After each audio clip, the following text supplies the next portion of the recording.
Britain and France, both European, with population demographics equally of European stock. They were essentially next-door neighbors, separated by a quite formidable sea boundary, known as the English Channel. There's history of well-established trade between those two populations long before the nations began their battles and wars of supremacy in the early 2nd millennium BC.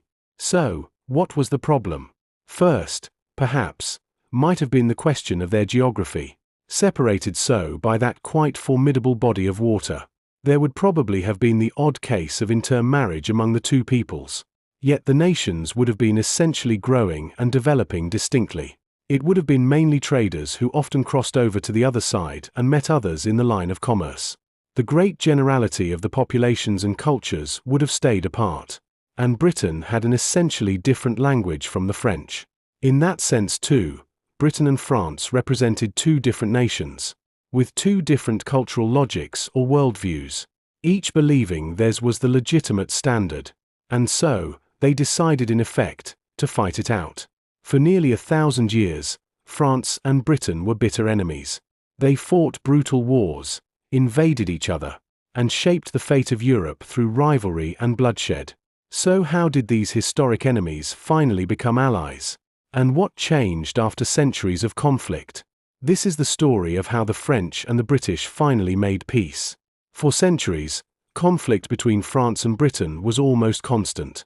From the Norman Conquest in 1066, when a French duke invaded England, to the devastating 100 Years' War, their rivalry defined European history. Kings claimed each other's lands. Armies crossed the English Channel again and again, and both nations saw the other as their greatest threat. But this long hostility would not last forever. The most famous conflict was the 100 Years' War between 1337 and 1453. This brutal war saw both sides struggle for control of France. It produced legendary figures like Joan of Arc, who inspired French resistance and helped push the English out. But peace did not last, and the rivalry intensified in the early modern period. During the 1600s and 1700s, France and Britain fought in global conflicts. They battled across Europe, North America, India, and the Caribbean. These wars weren't just about territory, they were about who would dominate the world. Then came the 7 Years' War. The 7 Years' War, 1756 to 1763, was a global conflict primarily between Britain and France, fighting for colonial and maritime supremacy in North America, India, and other regions, while simultaneously contesting European power. Known as the French and Indian War in America, it began over territory disputes in the Ohio Valley. The war featured two main coalitions, Great Britain and Prussia against France, Austria, Spain, and others.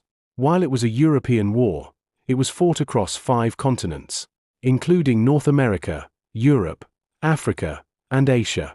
Britain used its superior naval power to blockade France and capture colonies, including in Senegal, West Africa, and India. The 1759 Battle of Quebec and the fall of Montreal in 1760 were pivotal in North America. The 1763 Treaty of Paris forced France to cede nearly all its North American territory of Canada and land east of the Mississippi to Britain and surrender most of its interests in India. The war left Britain as the dominant world power but with significant debt, which led to taxing the American colonies, helping to spark the American Revolution. France lost many colonies, but the rivalry didn't end. Instead, it evolved. Soon came the French Revolution in 1789. The revolution terrified monarchies across Europe, including Britain. Soon, Britain joined coalitions against revolutionary France. Quick reminder, if you're enjoying this so far, subscribing really helps the channel grow. In the early 1800s, the conflict reached a dramatic peak with Napoleon Bonaparte. Napoleon sought to defeat Britain and reshape Europe. For over a decade, Britain and France were locked in a life-and-death struggle. But in 1815, Napoleon was defeated at Waterloo. Britain emerged victorious, and France was weakened.